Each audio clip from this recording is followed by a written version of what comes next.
As you can see behind me, the waves are high and the current is rough. Your bathtub is one of the safest places you can be.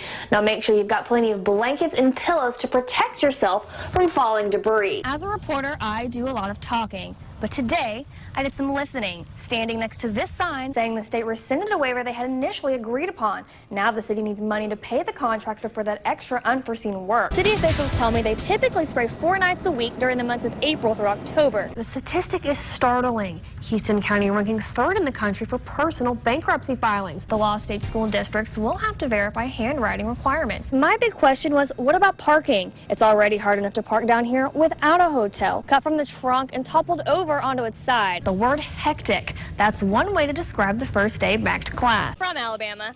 So not from Dothan, you said Jacksonville. So how does it feel to kind of be playing at home? The owner of the club, Michael Conway, declined to comment. Just last night, an armed robbery occurred. Last Wednesday, a woman asked me why the flags weren't at half staff after the Dallas shooting. The answer, that order had already expired. The Dothan Police Department telling me that Bolden is no stranger to crime, and violent crimes at that. One even seriously injuring a police officer. We were talking football earlier, that's why. I'm telling you, they're going to win. I didn't even know Tennessee was still playing football. Now, me and you are Troy grads. That sewage is going to back up somewhere.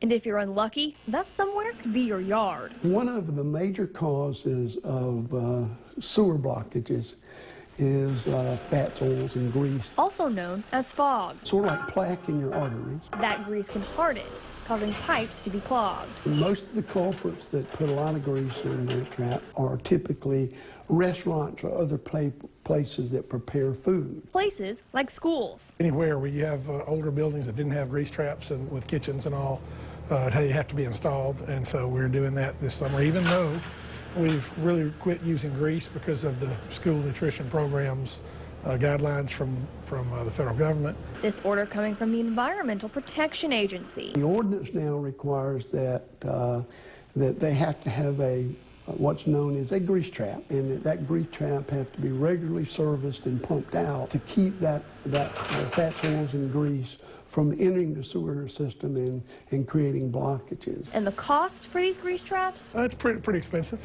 But just how expensive? To do the ones we have to do, it's going to be, I think, a total between $60,000 and $100,000. Adding that much more to the taxpayer's bill. Good morning.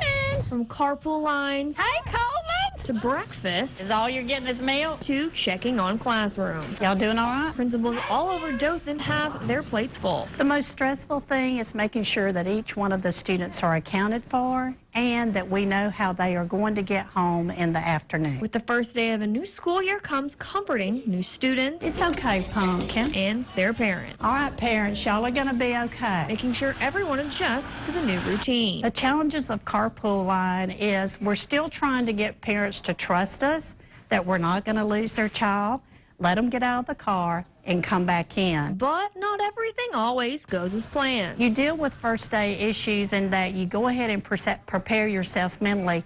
There are going to be first day issues.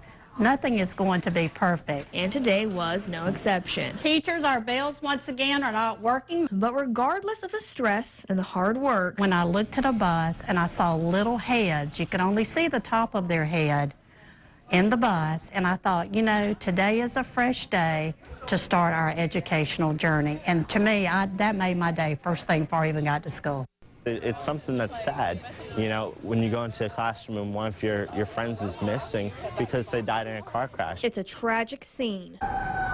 2 cars mangled and destroyed. 2 teenagers with life-threatening injuries and one whose help arrived too late. Unfortunately, we respond to car crashes all through the year involving young people just because they made a bad decision at some point during the evening, whether it was to drink and drive or to get in a vehicle with someone that's drinking and driving. But today, all of those kids will get to go home because this crash was just pretend. We did a mock car crash, as you guys can see, to really pump up awareness before the 90 deadliest days this summer. 11th graders at Dothan High School watched in awe as local law enforcement and their classmates reenacted a deadly drinking and driving accident. What we're hoping is that they think before they act. A lot of times, especially around graduation and summer, kids think it's, you know, let's party, let's have a good time.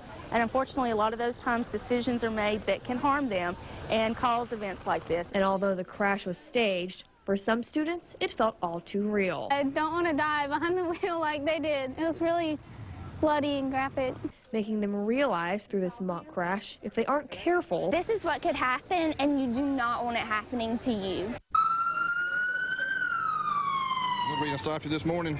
I was probably going a little fast. How fast do you think you were going? About 70.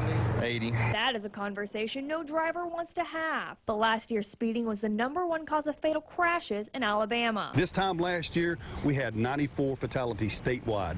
Those are only trooper work crashes. As of today, we've had 141 fatal crashes in the state of Alabama alone, and those are trooper work fatalities as well. With such a high increase in vehicle accident-related deaths, the Alabama state troopers are cracking down on speeding. Studies have shown that when there's an increased law enforcement presence, motorists have a tendency to drive correctly. We're not out here to generate revenue. The purpose of this detail is to slow folks down. Cook says the locations for these details are data-driven. Where we're having hot spots where the most crashes are occurring at, and that's how we're going to determine where we're going to be conducting these checkpoints, not only checkpoints, but saturation details and lidar details as well. Now, if you do see an emergency vehicle come up behind you, make sure you pull over to the right side of the road, not the left. And also make sure you have your license and the registration for the vehicle you are driving handy. If you see another car being pulled over or any vehicle on the side of the road, make sure you move over or at least slow down to 15 miles below the posted speed limit. A couple of weeks ago over in Butler County on Interstate 65, we had a tow truck driver that was hooking up to a disabled vehicle when he was struck and killed.